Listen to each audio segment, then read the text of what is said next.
on 10 o'clock, so we'll just make a start. Welcome to this morning's meeting of the Education Executive. I'm Councillor Andrew Maguire and I'm the Chair of the Executive. The usual housekeeping reminders that this meeting is being broadcast live and a recording will be made available afterwards through the Council's website. I'm being assisted today by Greg Welsh, Council's Deputy Chief Exec, and colleagues from Committee and IT Services. The usual reminder that attendees may be joining from any location and everything said whilst microphones are live will be broadcast and recorded. Members are asked to be polite, respectful and patient, and there's more information, including a privacy statement about the meeting arrangements, on the Council's website.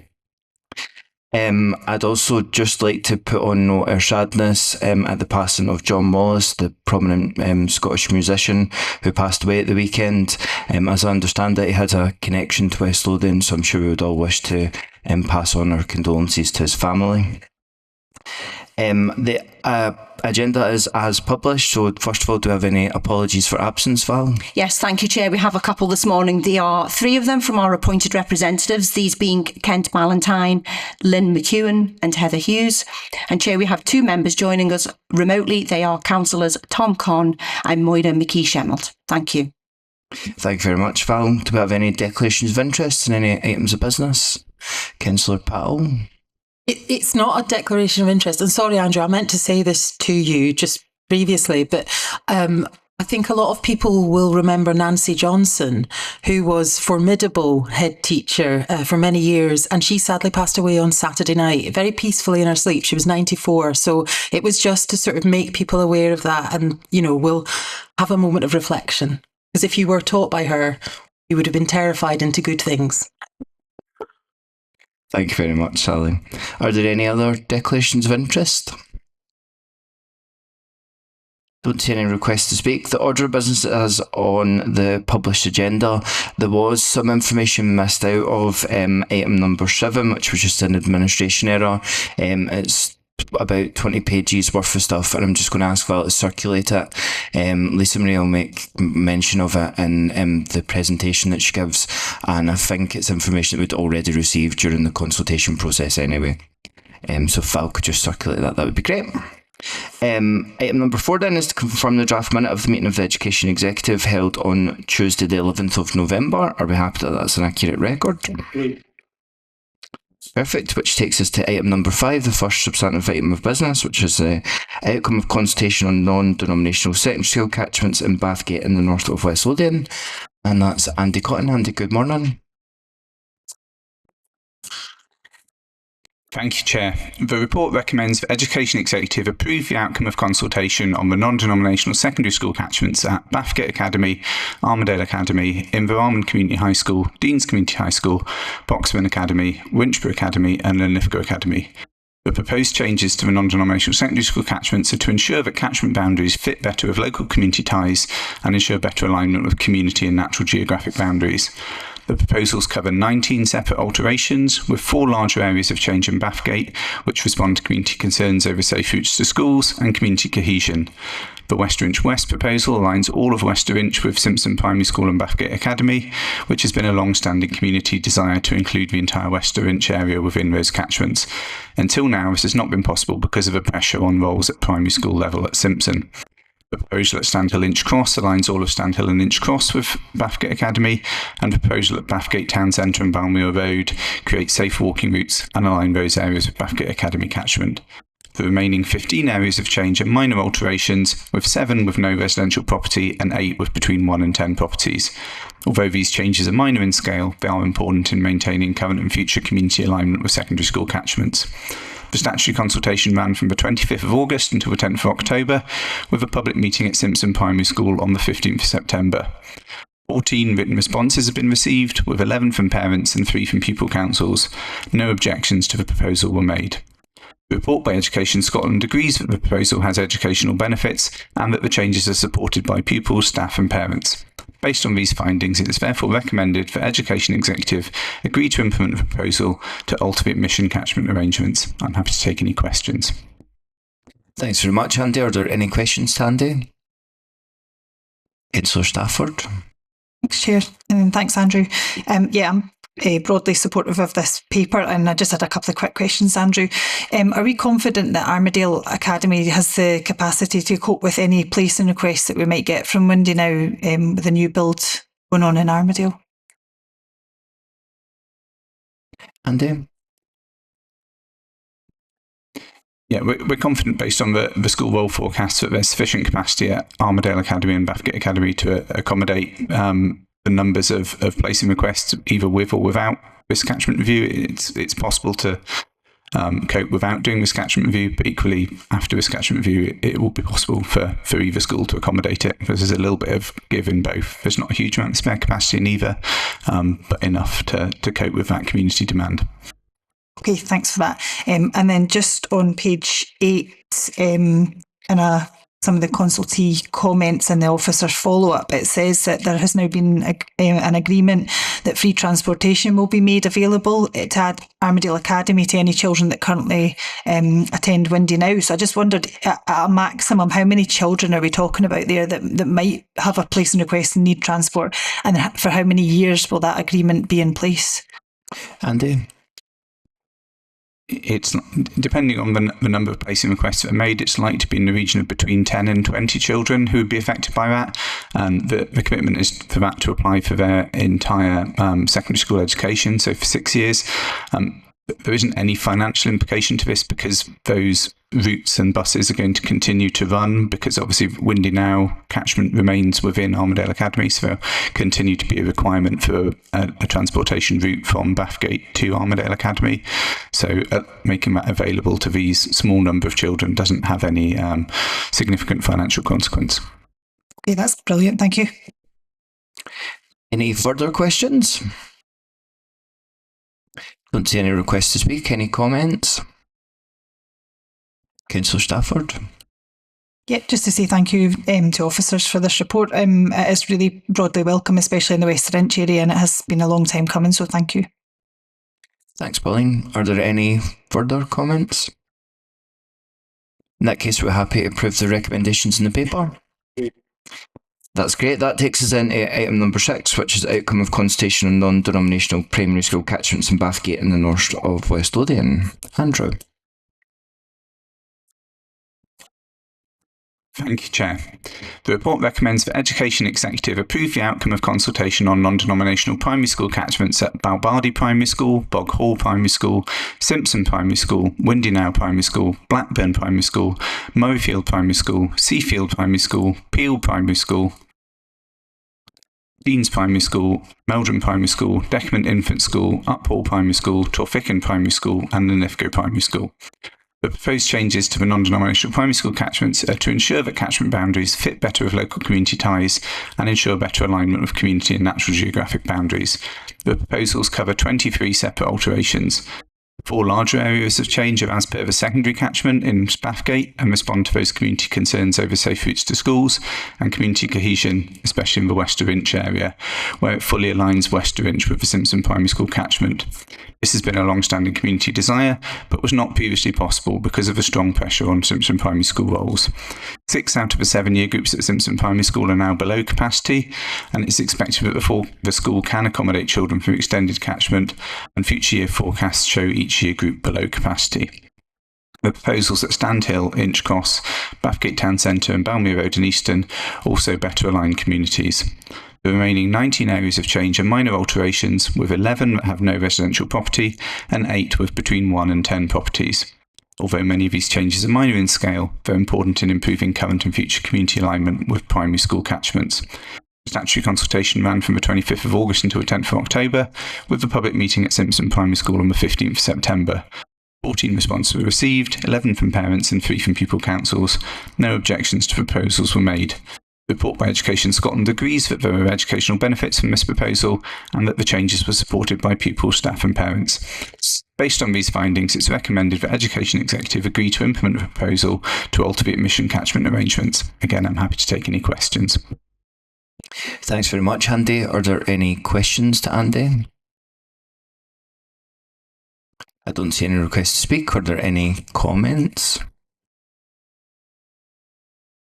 I don't see any requests to speak. We'll be happy to approve the recommendations in the paper. That then takes us to item number 7, which is proposal to review non-denominational secondary school catchments at West Calder High School, James Young High School and Winchburgh Academy. And that is Lisa Maria. Good morning. Good morning and thank you, Chair. The purpose of this report is to inform members of the outcome of the initial non-statutory pre-consultation on the proposals to review non-denominational secondary school catchments at West Calder High School, James Young High School and Winchburgh Academy. Non-statutory pre-consultation took place to inform proposals for future statutory consultation and to provide stakeholders with the opportunity to inform and shape these proposals. Throughout the non-statutory consultation period, there were high levels of engagement from across the local community. Members are asked to note the outcome of the non-statutory consultation as outlined in Appendix 1 of this report. This also provides an outline of officer responses and clarification to questions received. In addition to the Appendix 1 and for transparency, we would like to circulate to members the 2 further responses received from Calderwood Parent Council and a pupil at the school that were not included in the appendix due to a drafting error but were fully considered by officers and align with the recommendations made in this report. Taking account of all of the views expressed in the non-statutory pre-consultation, officers will not present proposals for statutory consultation at this time. By attending public meetings and reviewing all responses received during the consultation, including the views of children and young people, officers have been able to listen, understand and appreciate the need for further engagement at this time. Members are asked to note that officers will engage with key stakeholders across the local community to address and clarify comments and questions received during the non-statutory consultation process. Education Executive is therefore invited to approve the postponement of the previous indicative timeline for statutory consultation, and following further engagement, officers will return to Education Executive with recommendations. It has been agreed that an S1 intake of 260 at West Calder High School will be accommodated in August 2027 for 1 year only. This will not be possible for August 2028. If a proposal to review catchments is not brought forward before December 2027, significant numbers of catchment children may be refused places at West Calder High School in August 2028. Members are invited to agree that a solution to the capacity pressure at West Calder High School will require to be completed for August 2028. To conclude, it is recommended that the Education Executive notes the outcome of the non-statutory pre-consultation as set out in the appendix to this report, and that officers will undertake further engagement before presenting a future report on recommendations to address the capacity pressures from August 2028. Thank you, Chair. My colleagues and I are happy to answer any questions you may have. Thank you very much, Lisa Maria. Are there any questions? Councillor Smith. Thank you for the report. Just my first question. So it's great that the officers have listened to the views of the East Calder community and have not recommended going forward with the statutory consultation at this time until further discussions are taking place. So could you explain how the Council intends to carry out these discussions, how these will be reported on, and how will the Education Executive be kept up to date with the progress of these discussions? Lisa Maria. Thank you, Chair. So following approval today, it would be our intention to write to the Parent Council chairs at the schools in the catchment area. So that would be Calderwood, East Calder, Mid Calder and St Paul's primary schools to request to attend their Parent Council meetings. We'd also request to attend the Community Council meetings and to request to attend a meeting with the Calderwood Residents Association. That would allow us to engage in that further engagement with all key stakeholders to gather more views, to answer questions and clarify any of the views that have come up. We will then prepare a report and we would intend to come back to Education Executive at a future date. Veronica? Yep. Another question. So recommendation 4 agrees that a solution to the capacity pressure at West Calder High School will be required for the August 2028 intake. So could you set out what the solutions will be looked at and by what means? Lisa Maria. Thank you, Chair. I think the purpose of this further engagement will allow us to continue to explore all viable options and to gather that feedback from the community and listen to the views that are presented during those further engagement sessions to then come forward to make those recommendations. Veronica. Yep, the next one. So it mentioned in section D, the last paragraph, that the delay to the review of the catchment areas will make it likely that pupils resident in the catchment will have to be refused admission to S1 in August 2027. You also mentioned that children resident in the catchment area will progress to the secondary school associated with the primary school they are attending. What pupils are you referring to, and how will parents and pupils be informed? Lisa Maria. Thank you, Chair. At this time, it's not possible for officers to prejudge parental choice in terms of those S1 applications or indeed the admission decisions.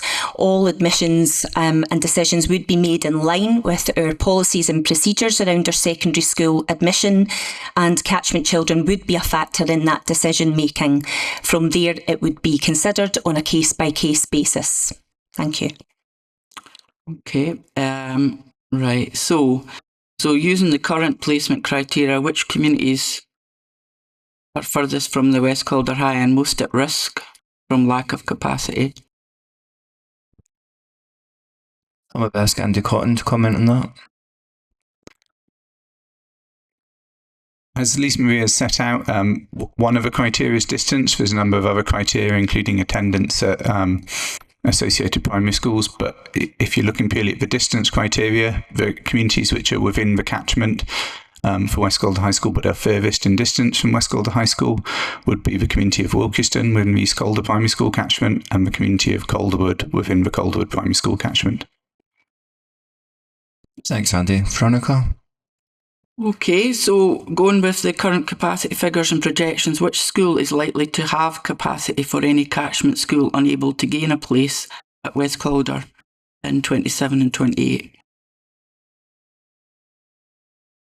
Andy. The placing decisions for those children, if there were any catchment children who weren't able to get a place, would depend on what second choices had been made by parents in their applications. So it would be based on what choices parents make as to a second choice if they're not able to be offered their first choice secondary school. Okay. Right, so with the current placement priorities, is having a sibling already at school will be applied? So not simply furthest from the school? Lisa Maria.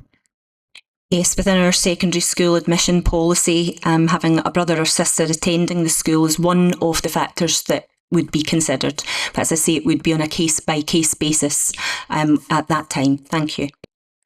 Thank you. And then just a final couple questions. So you mentioned in your introduction that any new school would require to be fully funded from external sources, whether developer contributions or specific government grants. So what options are available for the council to pursue? Lisa Maria. Thank you, Chair. Again, I think the purpose of the further engagement will allow officers time to explore all the viable options, to listen to the community feedback and to then make decisions and recommendations going forward. Thank you. Okay. So will you be speaking to the Scottish Government as well as the NHS when looking to identify any funding opportunities for East Calder? I think officers will certainly be engaging with both the Scottish Government and the NHS. Well, we are aware at present there is a capital funding freeze for NHS Scotland, so there's no new projects being taken forward, but we will engage and see if that is going to change in future. Thank you, Veronica.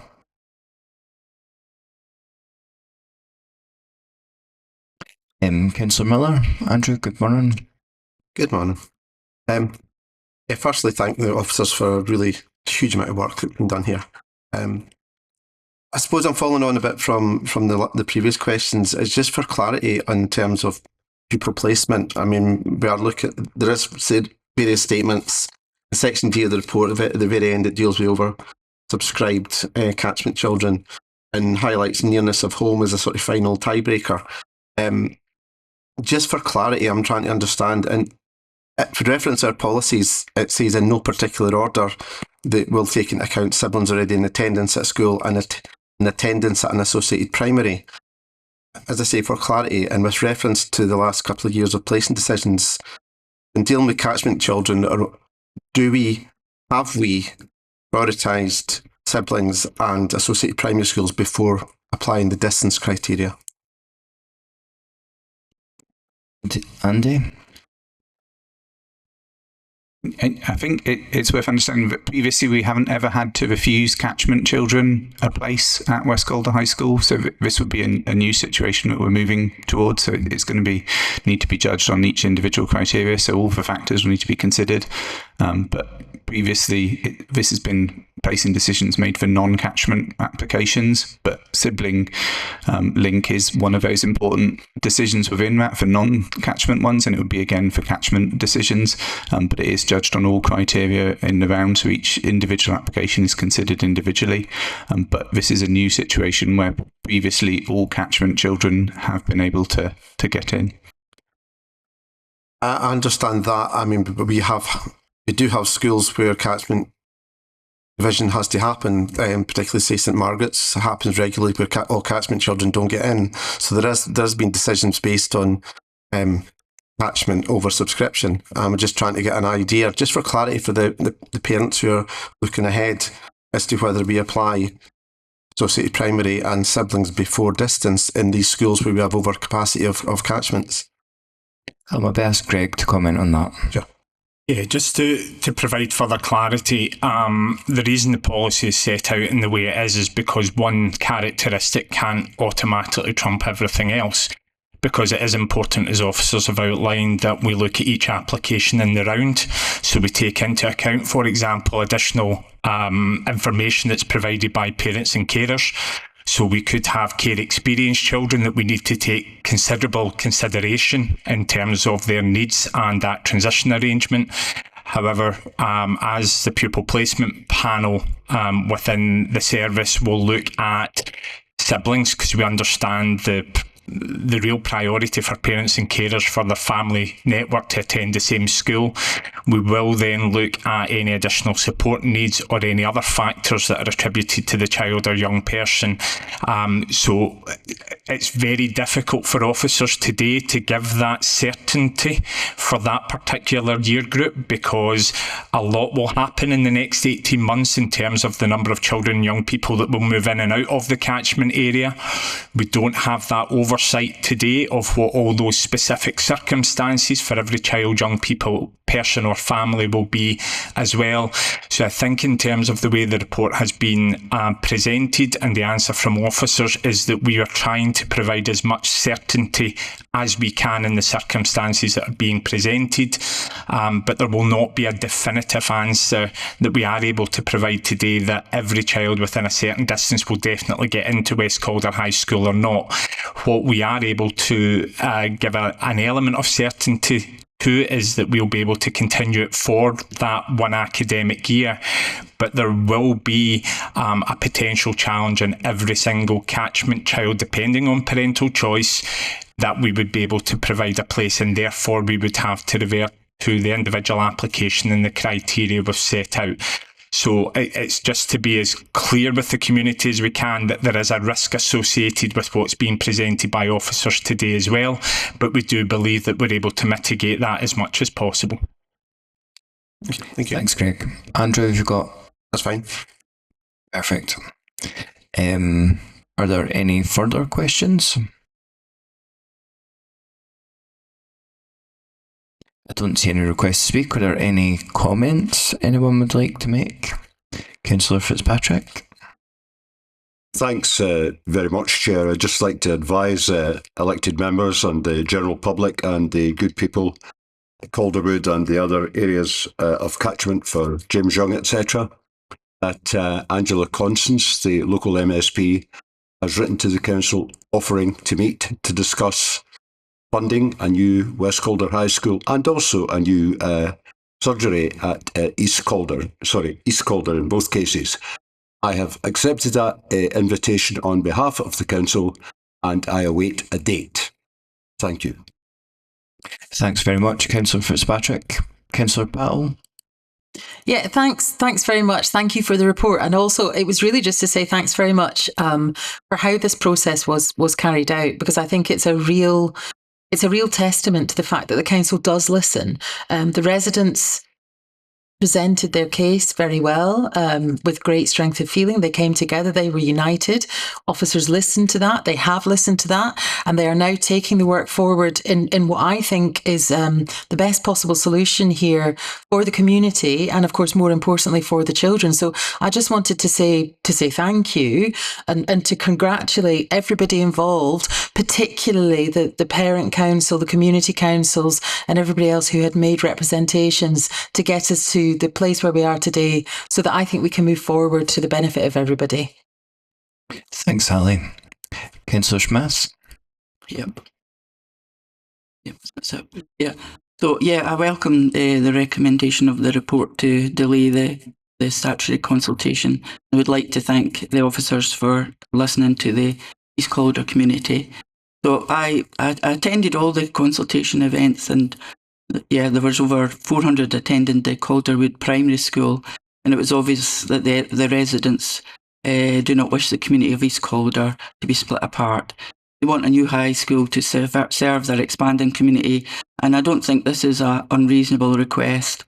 And I commend the Calderwood Resident Association for their work in uniting the community, responding in such a tight time scale over the festive period. To circulate an 82-page response on the 16th of December, 4 days after the consultation closed, is a great achievement, and it illustrates the commitment and passion the community has for such a vital infrastructure in their community. So I note that the officers will use this time to discuss with the key stakeholders outstanding issues and questions that have been raised, many of which are in the response. And I can only hope that this will lead to an outcome that's in the best interests of the East Calder community. And I hope that all potential avenues are pursued for the funding of a new high school, East Calder High School. And I look forward to the updates going on. Thank you. Thanks, Veronica. Councillor Logue. Danny, good morning. Thank you, Chair. I welcome the move to give more time for discussion with the groups. I met with some of the groups in East Calder, Calderwood, and one of the things they did ask for was time. They thought there wasn't enough time for develop discussions and look at all the avenues, and I think they'll be more than pleased that they've got this extra gap that they can then have further discussions. I'd like to thank the officers for all the hard work they've done. Thank you. Thanks, Danny. Councillor Stafford. Thanks, Chair. Yeah, just to reiterate my support for this paper as well. I think the decision to pause here and not rush through this decision in conflict with the community is the right decision at this point. The residents have worked really hard to engage constructively and in good faith with the council, so I'm really pleased that we are responding to that and working with the residents, and hopefully we'll find an acceptable and sustainable solution and build trust with that community so that they know that we do have the best interests of their children at heart. Thanks, Pauline. Any further comments? I suppose comment I would wish to make is that I had the honour of chairing all 4 public meetings prior to Christmas, and I think it was very clear the strength of feeling in the community about the desire for a new high school in East Calder. And I think what Pauline said there is the most important things about trust. I think taking a pause here to go out and re-engage with the stakeholders within the community will be able to build up some trust to be able to assured them that we're trying all avenues and hopefully we can get to a solution that will be acceptable to everyone within the community in time. If there's no other comments, I assume by the comments we're happy to approve the recommendations in the paper. In that case, all it leaves is for me to thank everyone for their attendance this morning.